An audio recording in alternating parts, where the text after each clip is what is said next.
সম্ভব নয়। সুতরাং অতি দ্রুততম সময়ের মধ্যে নির্বাচন নিয়ে যতই ষড়যন্ত্র হোক না কেন, বাংলাদেশের মানুষ সকল ষড়যন্ত্র মোকাবেলা করতে জানে।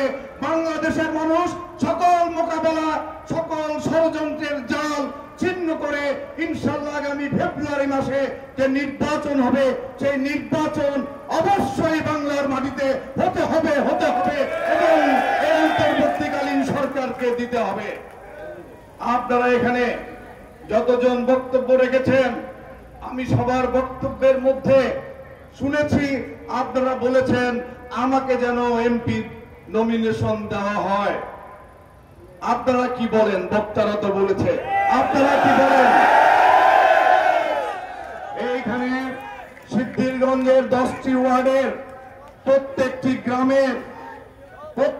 গ্রামের মানুষ এখানে রয়েছে, প্রত্যেকটি এলাকার মানুষ এখানে রয়েছে।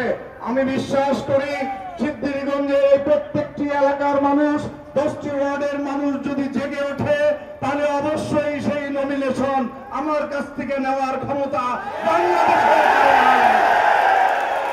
আমি আপনাদেরকে কথা দিতে চাই, আপনারা যেমনি করে আজকে এই যে আমার আহ্বানে সাড়া দিয়ে 2 হাত জাগিয়ে আমাকে সমর্থন জানিয়েছেন, আমি আপনাদেরকে কথা দিতে চাই, আমি যদি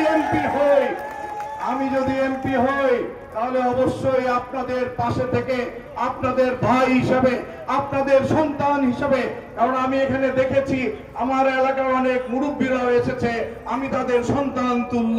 এখানে আপনাদের সন্তান হিসেবে আমি আপনাদের পাশে থেকে সেবা মানসিকতা নিয়ে রাজনীতিতে এসেছি। সেবার মানসিকতা নিয়ে ছোটবেলায় যখন স্কুলে যেতাম, সিদ্ধিরগঞ্জ পাওয়ার স্টেশন স্কুলে যেতাম, জাফরুল হাসান সাহেবের কাছে, শ্রমিক নেতা জাফরুল হাসান সাহেবের কাছে হাতে খড়ি দিয়ে রাজনীতি করা শিখেছি। আমাদের বীর মুক্তিযোদ্ধা কামাল হোসেন এবং গাজী ইসমাইল ভাইয়ের হাত ধরে রাজনীতি করতে শিখেছি। কিভাবে মানুষকে সংগঠিত করতে হয়, কিভাবে দলকে সংগঠিত করতে হয়, কিভাবে মানুষের পাশে থেকে মানুষের সেবা করতে হয়, এই শিক্ষা গ্রহণ করেছি। লুটপাটের শিক্ষা গ্রহণ করি নাই। আমরা অবশ্যই বিশ্বাস করি ফ্যাসিবাদ মুক্ত এই বাংলাদেশে আগামীতে যে নির্বাচন হবে, সেই নির্বাচন হবে লুটপাটের বিরুদ্ধে নির্বাচন। আমি বিশ্বাস করি ফ্যাসিবাদ মুক্ত এই বাংলাদেশে আগামীতে যে নির্বাচন হবে, সেই নির্বাচন হবে দুর্নীতির বিরুদ্ধে জিহাদের নির্বাচন। কাজে দুর্নীতি এবং লুটপাটের সঙ্গে যারা জড়িত, যদি বিএনপির পতাকা তলে আশ্রয় নিয়ে ঘাপটি মেরে থাকেন, দয়া করে এই পতাকা ছেড়ে এই ছাতার নিচ থেকে বেরিয়ে যান, কেউ কিন্তু রেহাই পাবেন না। এই এলাকা আমার এলাকা, এইখানে আমার বাড়ি, এইখানে কেউ চাঁদাবাজি করে 1 সেকেন্ড দাঁড়াতে পারবেন না। আমি যখন রুখে দাঁড়াবো, সকল চাঁদাবাজের কবর দিয়ে ছাড়বো ইনশাআল্লাহ। নারায়ণগঞ্জকে কলঙ্ক মুক্ত করতে হবে।